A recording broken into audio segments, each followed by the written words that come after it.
Hey guys, how's it going? Welcome to another installment of Critical Thinking. Today, I wanted to tackle an interesting topic about something by the name of the Bail Project. Let me give you a bit of background. I'll give it a very brief bit of background. A lot of people probably know this already. You may want to look to an outside source if you're unfamiliar with how bail works. Bail is almost uniquely a U.S. phenomenon. This doesn't exist, as I understand, in most other countries. I think the Philippines may be the only other country that has the concept of bail. The way that it works is when you are arrested for a crime in the United States, sometimes you're held until trial. But the majority of the time, you're released prior to your court date, and then you're supposed to come back for your court date. Obviously, in the case of really heinous crimes, there may not be bail. But in the majority of cases, people who are arrested are either released on their own recognizance, which means essentially they're freed from jail, and then they have to return for their court date. But some people aren't freed outright, and instead they have to pay what's called bail. And the idea is it's an amount of money that the court says they have to pay, and it's intended to ensure their return for their court date, because if they don't show up for their court date, the money is forfeit. So there's typically a schedule of bail amounts depending on the offense, depending on how many offenses you may have, how many convictions. But the amounts are typically relatively low, especially for misdemeanors. They tend to be anywhere from a couple $100s to a couple $1,000s. And what's even more interesting is that in most states in the U.S., if you can't afford that amount, there's bail bondsmen. And this is a private enterprise. And the way that it works, let's say your bail is set at $1,000 and you either don't want to set aside $1,000 or you don't have it. What you can do is go to a bail bondsman, and then you only pay 10% of that amount, in this case $100. And the bail bondsman essentially fronts the rest of the money. You may have to sign away things like your house or your car in the event that you don't show up for trial, so that the bail bondsman can take it to pay off the bond. That's a pretty sort of common arrangement. And if you've watched shows like Dog the Bounty Hunter, you may see this in action where they talk about taking people's houses, especially in the case of obviously very high bail. But when you pay the 10%, you don't get that back. So if you deal directly with the courts, your bail set at $1,000, you pay the $1,000, you get that $1,000 back at the end, potentially less some fees, which is a controversial topic, understandably, especially if you're not convicted. But if you go through the bail bondsman, you only had to put up $100, but that $100 is that bail bondsman's fee for the service. So that does not get returned. So this brings us to the Bail Project. As you can imagine, the concept of bail is a somewhat controversial idea. I mean, the fact that other countries have not adopted it is, I think, quite a bit of evidence for the fact that it is a controversial idea. You're taking people who have not yet been convicted of a crime, and you are making them pay money for their freedom. The money obviously is again returned when you go to court. Even if you're convicted, that money is returned to you. But that's a hardship for a lot of people, especially poor people. Even $500 could be a life-changing event for them. And if they're actually held in jail because they're unable to pay the bail, then things can start to snowball. They may already be poor. They may lose their job as a consequence of being unable to go to work because they're in jail, because they can't make bail. There's all kinds of negative consequences. And this site I heard about, the Bail Project, I found out about through some friends of mine, and I was curious to learn more. And what I found was pretty interesting, so I thought I would share it all with you today. So in essence, the idea of the Bail Project is they're, I believe, a nonprofit, and they raise money, and then they go and they pay bail for people. And then when the people show up for trial, that money gets returned to the Bail Project, and then those funds are available for them to go and help somebody else. And I actually think this is a really cool idea. But the Bail Project has some ideas about how laws should change, and I think those ideas are less cool. And I'd like to explain why I think what they're doing is so awesome, and yet at the same time, I do not agree with their legislative goals. So the simple things that they do every day to pay bail for people, I think is a terrific community service. But for a variety of reasons that we'll explore, I don't think this is an idea that's going to scale up like they think it will. So they do a really great job, bailproject.org, if you're interested, of describing how the bail process works, what they do, because not only do they post bail for people, but they remind people about their court dates. They may help them with transportation. And something interesting to know is that bail bondsmen often do the same thing. They actually provide a number of services that go beyond simply paying somebody's bail. And it makes sense because their risk is you don't show up and they have to pay the remainder of the bail. So again, if it's $1,000 bail, you pay $100 to get bonded out. If you don't show up for court, the bail bondsman's on the hook for the remainder of the bill for $900 in this case. So and they have bounty hunters that will come and chase your ass down if you don't show up so they can get that money refunded. But that's a big expense for them.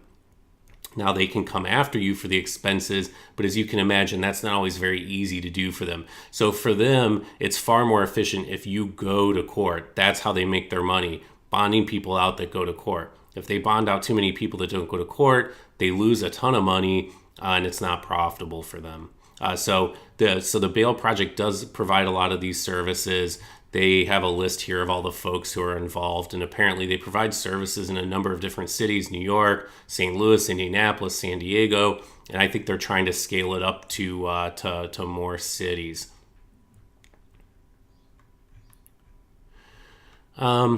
So they have some interesting stats that I want to talk about. They mention 96% of people we pay bail for return. Okay, that's interesting. Of course, it's hard to know, is that a lot or a little? It sounds like it's a lot, but what's the average rate? How many people typically that maybe pay their own bail or are released on their own recognizance, how many of those people show up for court on the day of their court date? Without knowing that, it's very difficult to know whether this 96%, what it really, really means. And what I've discovered, they show some interesting stats here too. For folks that are held on bail, 90% plead guilty. But when they pay their bail, 50% of the cases are dismissed, and fewer than 2% received a jail sentence. So that seemed very striking to me when I first read this, and I thought, wow, what are they doing to have such an outcome like that and to see such a difference in the outcome? And I started thinking about it, and suddenly I realized what the answer is. The answer is because these people that are held on bail are very different than the people over here. So the Bail Project is not bonding people out at random. They are effectively cherry picking the people that they bond out. And I want to emphasize, they are absolutely right to do that. They should not go in at random and bond people out. They should be bonding out the people, from like a social value perspective, they should be bonding out the people with the lower amounts of bail because then they can afford to bail more people out. They should be bailing out people that are most likely to return to court. They should be bailing people out that have the fewest number of offenses or previous failures to appear. All these sorts of things are social goods. You don't want them bonding out people with high bond amounts because those are precisely the people that are less likely to return. They either have more violent crimes or they're less likely to appear or some combination. That's why they have high bail in the first place. So they are right to cherry pick, but the problem with that is we can't extrapolate. We cannot extrapolate that based on the fact there's a very small subset of people in each community that they're bailing out, that same result would hold true if we, for example, eliminated bail altogether, or if the Bail Project were able to bail out everybody. We would not see numbers like this. Now, I've actually reached out to the Bail Project. I reached out to them a couple weeks ago asking if I could get access to any of the statistics about the people that they're bonding out. Obviously nothing personal, but information like number of offenses, the type of offense for which they're being bailed out. Have they had any failures to appear in the past? Essentially what's their methodology? What are they using to determine who they should bail out? And they have not responded to me. And of course, that could be because, I'm not affiliated with any kind of news organization. But I also suspect that they know that those stats would paint a very different picture than the one that they're attempting to paint here.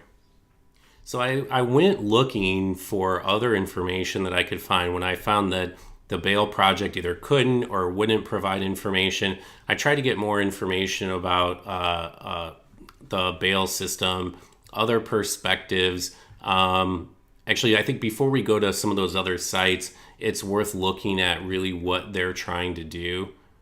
So if we look at their mission, so this talks about what they're doing, how they're paying bail for people. What I'm looking for, their actual their legislative goals. I don't remember if they call them out here quite as clearly, but there is a sort of a large, loosely organized group of people that are agitating for the complete elimination of cash bail. In fact, some states in the U.S., I know like Illinois, they have bail, but they've actually banned bail bondsmen, which to me is, unless there's something I'm missing, a really silly decision, because the only reason people go to bail bondsmen is because they can't otherwise afford the bail, and they would much rather be out of jail and paying money to a bail bondsman than rotting in jail. So simply eliminating bail bondsmen makes people worse off. I mean, there's no way that that could possibly make anyone better off. Yeah, so this is just more of the same. So this FAQ is sort of interesting, and we'll come back to this actually. So let's go to the Vox article that I found.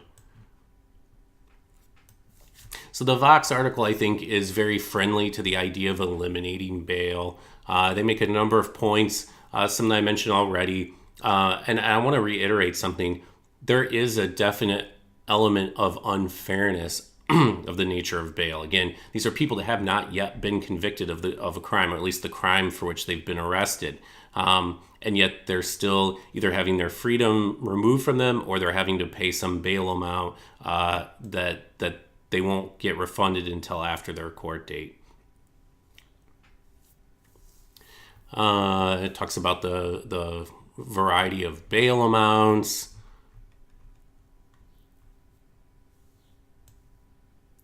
So this is interesting. Our reliance on bail has essentially created a two-tier justice system in the U.S. Many of the nearly 500,000 unconvicted people confined in jails on any given day are there because they can't afford to pay bail. This is really important because this statement, while in some sense literally true, is very misleading, and here's why. People that have a high bail amount that cannot make bail and get out are there for one of two reasons. The first reason is the obvious reason. The bail is too expensive. They either can't afford it, or they don't have access to a bail bondsman, or even with the bail bondsman, they can't afford even 10% of the bail. However, there is a second group, and I don't know the relative size of these groups. Judges often set bail very high with the express intent of keeping the person in prison. Now, why they do it that way rather than just refuse to issue bail at all for somebody is not clear to me. I think maybe they do it because they are setting the bail amount so high that way they can still get out if they really have the resources, but it virtually guarantees that they'll show up for court. I don't really know why that's the case. Again, why they would issue a bail amount that's too high deliberately to keep somebody in jail. But just keep in mind that this nearly 500,000 unconvicted people, and the other number I saw was 400,000, many of them are there on purpose. So if you got rid of bail, those people would simply be held without bail. They wouldn't be getting out anyway. So I don't know what percentage of this are actually people that maybe we would want out, but that truly cannot afford to get out. And we'll talk more about the sort of average person that's in jail with a bail set. Give some interesting history of bail. Again, the whole idea is to give people an incentive to return to jail, return to court on the day of their court date.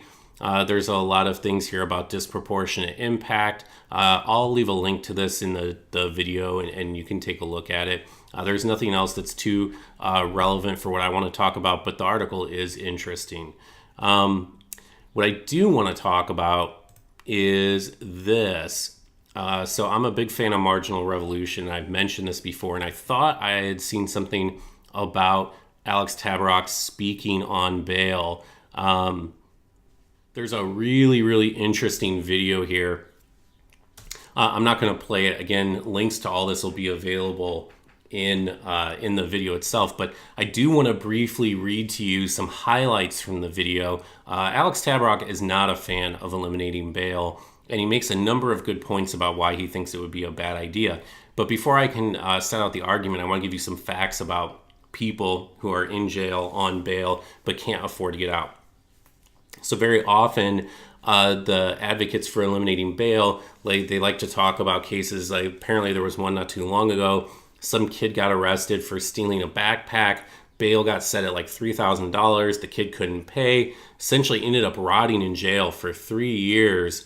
The case was eventually dismissed. Apparently, the kid spent a great amount of those 3 years in solitary, which is just awful beyond comprehension. And evidently, after he was released, he ended up eventually taking his own life. And I think regardless of who you are, you can see the injustice of cases like that. However, the point that Alex makes is that those aren't the typical cases. Those are very much the exception, which isn't to say we shouldn't care about them. But if you're going to make a wide sweeping change like eliminating bail, we need to think about, as he says, the paradigmatic case, the typical case, not the exceptions. And so let me tell you a little bit about the typical cases. Again, these are numbers that came from Alex. You can watch the video yourself. I know he's written a number of papers, so I'm sure you could find the actual citations for these. So he's saying the paradigmatic case, and this is in New York City, based on 500,000 arrests between 2008 and 2013. 35% of the arrests are for violent crimes, 12% for rape, murder, or robbery, 12% are misdemeanor drug arrests.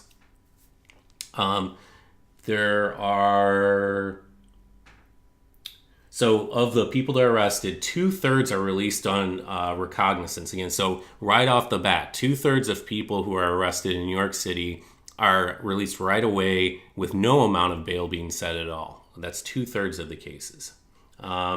So again, the people that are assigned bail, again, they don't make it for one of two reasons, either because they can't afford it or because the judge has deliberately set the bail to be very high. And I think we should all agree, we don't want those people out on the street, or at least the judge thinks those people shouldn't be out on the street. Of all the people that are released either through bail or on their own recognizance, 15% fail to appear on the day of trial. So if you remember, we go back here to the Bail Project. The Bail Project advertises that 96% of the people, they pay bail for return.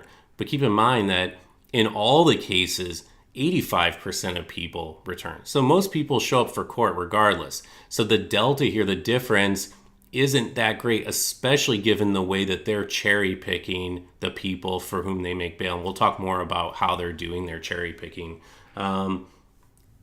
So again, people who don't make bail, they're not a random sample. They have on average twice as many arrests and convictions. 25% of people who are released from prison are arrested before trial. In other words, they're arrested for a totally different offense. 25%. 25% of the people that are arrested in New York City and released before trial are arrested through the commission of another crime. 3.7% of those arrests are for violent crimes, 2% for rape, murder, or robbery. And keeping in mind that arrests surely undercounts the actual impact of what these people are doing, because surely they're committing crimes at far higher rates. This is just who's actually getting arrested while they're out. The average defendant who doesn't make bail in New York City has 6 felony arrests and 4 failures to appear on average. And let me read that one more time. The average defendant in New York City from 2008 to 2013 who doesn't make bail has 6 felony arrests and 4 failures to appear on average. And that is frankly just astonishing. And let me continue. An interesting side effect of the bail bondsman process is that because they go after people who fail to show up for court, they have a much stronger incentive to go after people than the police do. The police will go after people, and especially in more heinous offenses, they're more motivated. But in the majority of cases, they're not going to actually search you out. Now, if you get it, you may get pulled over and they'll arrest you. There'll be a warrant out for your arrest, but they're not going to search you out as strongly. In fact, Alex Tabarrok said that people out on commercial bail are 28% more likely to show up. Some of that's a selection effect because they're being chosen to be given bail by the bail bondsman based on their likelihood to appear. But some of it's also because the threat, they know the bail bondsman will come after them. And if they don't show up for court, they are 50% more likely to be caught. And that is a huge social service that bail bondsmen provide. And that's not tax funded. That's funded through the bail fees that people are paying to the bail bondsman.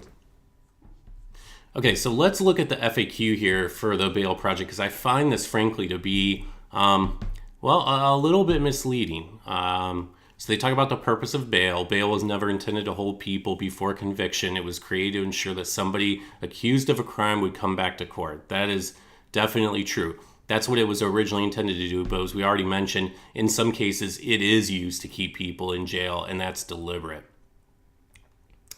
So here we go. This is where it gets interesting. How do you decide whose bail to pay? They work to identify people in pretrial, blah, blah, blah, blah, blah. We identify a person in need of bail assistance. Their primary focus is their likelihood of returning to court. Yes, but how exactly do you determine this? We evaluate this by making sure we have a reliable way to contact them. We look for ties in the community. If they have previous involvement with the criminal legal system, we look at their history of court appearances.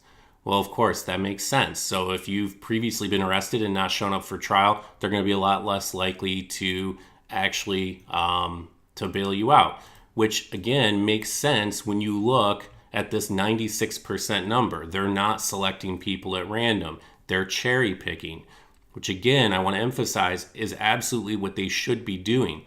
But that's why this approach won't scale up. As they if they were to stop cherry picking and just start blindly issuing bail for anyone, this number would plummet and would eventually approach that 85% number. Now, maybe it'd be a little bit higher because of some of the additional services they provide. They apparently provide some like daycare, different things but I imagine in the vast, vast, vast majority of cases, the thing preventing somebody from going to court isn't daycare. Now, I'm sure it helps to have somebody provide it, but I doubt very much that that's one of the reasons people aren't showing up for court. But they say that the bail project does not discriminate by charge. And I thought, well, that's really interesting. So they would bail out somebody that's been accused of murder or rape. But then I read the very next item. Is there a limit to how much bail you will pay for a person? It varies by site, but generally they use the median bail amount in a jurisdiction as a soft cap. We do this in order to maximize our impact and assist as many people as possible. That makes sense. The lower the bail amounts, the more people they can bail out with a fixed amount of money. However, because they're using the median bail amount as a soft cap, that means that people that are accused of more grave offenses are going to have higher bail amounts set naturally, which means the bail project isn't bailing them out. So because they're using the median bail amount as a soft cap, they're taking the bottom half of the distribution. Well, those are the smaller offenses. So even though they mention in the line above that they don't discriminate by charge, well, not directly they don't, but in effect, they absolutely do. And this, again, was one of the reasons I wanted their data, because I wanted to look and see what sorts of charges did people have that they're bailing out, and how does that compare with the population of people who've been arrested on the whole. And I strongly suspect that you will find that the people that are being bailed out by the bail project are people with strong community ties, people with low bail amounts, people very likely to return. But in other words, probably people that don't need the bail project quite as much. Now, I don't want to shit on the bail project. Like, they are doing some really good work. And there's definitely a lot of unfairness about the court system, about the way police work, about how they target minorities. But I don't think the way to fix that is through the bail system. Those are much deeper sorts of problems. What should replace cash bail? Again, this is just so misleading as to borderline being a lie. The money bail system is often justified by the logic that there is simply no other way to ensure people routinely appear for court. 10 years of our work in the Bronx prove that this is simply not true. 95% of our clients have returned for all their court dates. This is just basically horseshit. 10 years of your work in the Bronx do not prove that this is not true. It proves that it's not true for the very small sample of people that the bail project has bailed out, not that the money bail system is not needed for people on the whole. Again, remember the stats I shared about the average person that's arrested in New York City. They have failures to appear. They have many previous arrests and convictions. This approach simply will not scale up. So their recommendation here is simply ensuring court appearances through pretrial support. So it sounds like what they're suggesting is that everybody should be released on their own recognizance. It's not clear to me if they're okay with people being held without bail at all. It seems like not, but I haven't seen them say that outright. So I guess I'm still not quite sure. So I want to end this by reviewing one other piece written by Alex Tabarrok. Alex Tabarrok, again, he's at Marginal Revolution. He's an economist. He's spent time studying issues around bail. It's part of his academic research. It's really interesting. Definitely you should check him out. But this article, I think, really gets to the heart of the problem here. I agree. It's really deeply unfair that anyone that hasn't yet been convicted should have to pay anything to secure their freedom. But what's the alternative? For people that anyone that's been arrested but not yet convicted to be released on their own recognizance. And that sounds really dangerous. And in fact, Alex uses as an example here the case of Dylan Roof, who killed 9 people at a church. His image was captured on security cameras. He was arrested the next day, but his trial didn't take place for another year. Should he have been released on his own recognizance for a year awaiting trial? Of course not. There's different standards of guilt, and we shouldn't confuse the innocent until proven guilty framing that the courts use to determine whether you go to prison or not for the everyday sense in which we think about innocence and guilt. And of course, in real life, it's always a probability. You never know for sure if somebody's innocent or guilty, but we have to use the preponderance of the evidence that's made available to us to make rational choices about who should get released and who not. And for the folks who do get released, what do we do to ensure that they show up for court?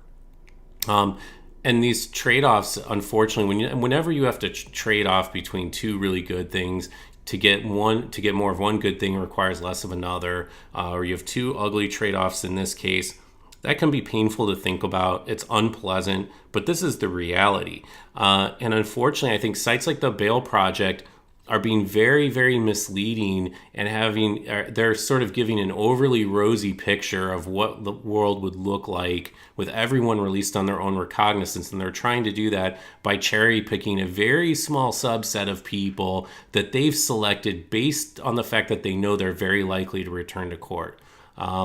The Bail Project doesn't release people that fail to appear. They don't, and these are the average cases. These are average people spending time in jail right now. So I think having something like the Bail Project help people in those exceptional cases where maybe they can't get out simply because they don't have funds, I think that's great. I just don't think that this is a solution that can get rolled out in general, resulting in the elimination of bail. Well, guys, I hope you found this interesting. I will have links to all these articles in the description of the video. Thanks for stopping by.